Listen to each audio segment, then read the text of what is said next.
Bonjour Antoine, ravi de vous retrouver en ce début d'avril un peu particulier. La première question déjà, c'est comment est-ce que vous allez, vous et vos proches?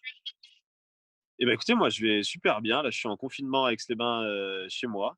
Je prends mon mal en patience, un peu comme tout le monde, j'imagine. J'essaie de rester, positif avec la situation et voilà, je m'occupe, comme je peux. Ça a été une saison un peu, écourtée avec ce qui se passe en ce moment, mais bon, voilà, le la santé passera toujours avant le ski et je prends mon mal en patience et c'est comme ça, de toute façon. Du coup, comment vous occupez vos journées?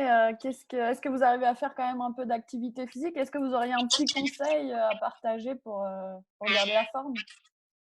Ouais, le conseil que j'aurais à partager, c'est plus, d'essayer en fait de garder un peu le rythme habituel qu'on a, pas essayer de se le coucher trop tard, pas se lever trop tard non plus, toujours garder des activités un petit peu physiques, mine de rien, pour garder la forme. Et après, moi, personnellement, je m'occupe avec, de la lecture, je reviens un peu, aux bases, je fais beaucoup de préparation physique aussi à côté. Je suis un hyperactif, donc c'est compliqué pour moi de rester confiné à la maison et sur mon balcon, j'ai quelques matériels de préparation physique. Donc, du coup, c'est cool. J'arrive quand même à profiter du beau soleil qu'on a en ce moment sur mon balcon. Et j'essaie de bien respecter les consignes qui sont à l'heure actuelle. Et à côté de ça, je fais un peu de cuisine. Je m'occupe comme je peux. Je fais toutes les choses qu'on dit que je les ferai plus tard. C'est aujourd'hui qu'il faut les faire. On va revenir un peu sur la saison. Comme vous l'avez dit, ça a été une fin de saison un peu particulière avec l'annulation des dernières compétitions. Comment vous l'avez vécu? ben, Au début, j'étais un peu triste parce que il y avait encore la finale des Coupes du Monde, surtout de slopestyle en Suisse, à Silvaplana. Et je me sentais frustré parce que j'avais encore beaucoup d'énergie à revendre. Mais comme j'ai dit au début, la santé elle passera toujours avant le ski et j'ai quand même fait une saison incroyable. Honnêtement, j'en reviens toujours pas. J'ai du mal à me remettre de tout ce qui s'est passé et de réaliser avec le temps. Ça va m'en prendre et non, je garde mon mal en patience. J'utilise cette énergie, je pense, pour les saisons à venir et pour ce qui se passe en ce moment. Pareil, je pense qu'il faut avoir une attitude un peu de sportif, ne rien lâcher et viser l'objectif, le déconfinement et retourner à nos activités favorites. On va revenir un peu sur le bilan de cette saison. Vous l'avez qualifié d'incroyable. Il y a eu la première victoire en Coupe du Monde, il y a eu l'or au X Games Europe en Norvège. J'imagine que c'est plus que satisfaisant. Bien plus que satisfaisant. Ouais, honnêtement, je suis hyper fier de ce qui s'est passé cette saison, de la façon dont ça s'est fait. Parce que j'ai eu un été un petit peu compliqué, j'avais quelques problèmes personnels, donc du coup j'entamais l'hiver pas forcément sur des bonnes bases. Et en décembre, je fais une deuxième place à la Coupe du Monde à Atlanta, donc ce qui lance un peu mon hiver en termes de confiance. Et après, j'ai été assez régulier jusqu'à cette fin de saison où j'ai explosé. Ouais, la victoire en Coupe du Monde, c'était déjà, j'aurais pu terminer la saison là-dessus et être heureux. Et en fin de compte, j'ai établi un de mes rêves de tout gamin, c'est gagner les X Games, quoi. C'était fou. Je me suis surpassé à cet événement et ouais, honnêtement, j'étais vraiment fier de moi, de mon équipe, de tous les gens qui m'entourent et qui m'ont permis d'en arriver là parce que ça s'est pas fait mine de rien du jour au lendemain. J'ai dû être persévérant et j'ai rien lâché. Et je suis bien content à l'heure d'aujourd'hui de rien avoir lâché. Et puis honnêtement, c'est pas du tout une fin en soi. Comme je disais, j'utilise cette énergie parce que le fait de gagner, en fin de compte, j'ai vu que j'ai pas eu trop cette habitude, malheureusement, de ces dernières années. Là, en fait, de réaliser d'avoir gagné ça, j'ai envie d'en gagner plus, en fait. Gagner donne encore envie de gagner. Et là, j'ai trop hâte de retourner à l'entraînement, trop hâte que les saisons reprennent et je garde le moral. Alors, toutes ces performances, c'était en billard, c'était une super saison en billard. Est-ce que quand même il y a toujours des ambitions en slopestyle aussi? Ah, bien sûr. Bien sûr. Non, le slopestyle reste ma discipline favorite, je dirais.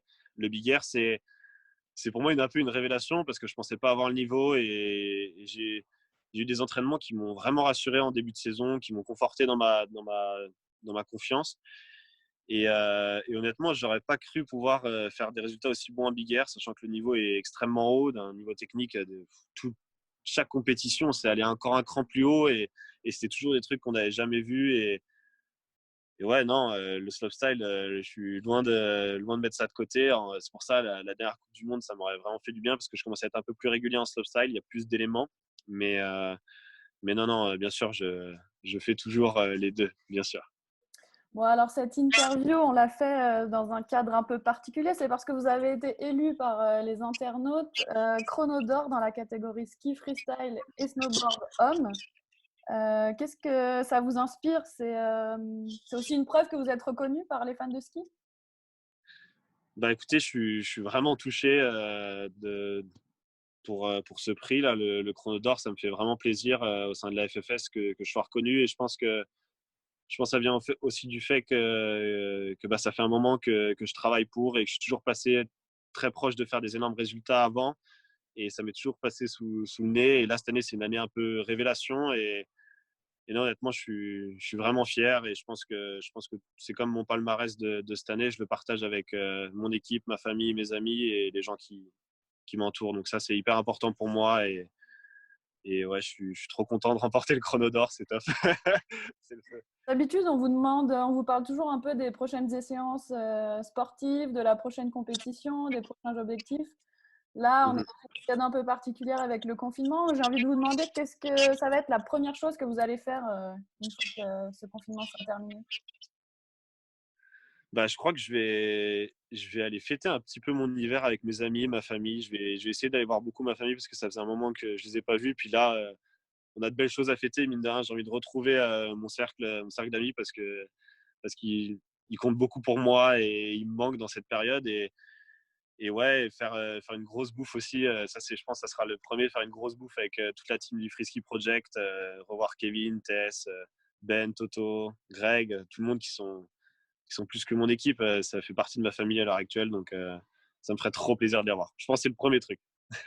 Bah, écoutez, en attendant cette belle réunion, est-ce que vous auriez envie de faire passer un petit message? Ouais, bah, surtout par rapport à cette saison et à ce qui, moi, m'arrive pendant ma carrière, j'aimerais dire à tous ceux qui ont des rêves ambitieux comme j'ai eu, c'est ne lâchez rien, même si vous avez des petits doutes et tout, ne lâchez rien, allez au bout de vos rêves, et travaillez dur. Le travail paye. Voilà. Écoutez, le message sera entendu, je pense. Merci beaucoup, Antoine, Cool. pour cette interview. Et à bientôt, on espère, sans l'écran interposé. Ouais. Carrément, au plaisir. Merci, Ciao. au revoir, Antoine.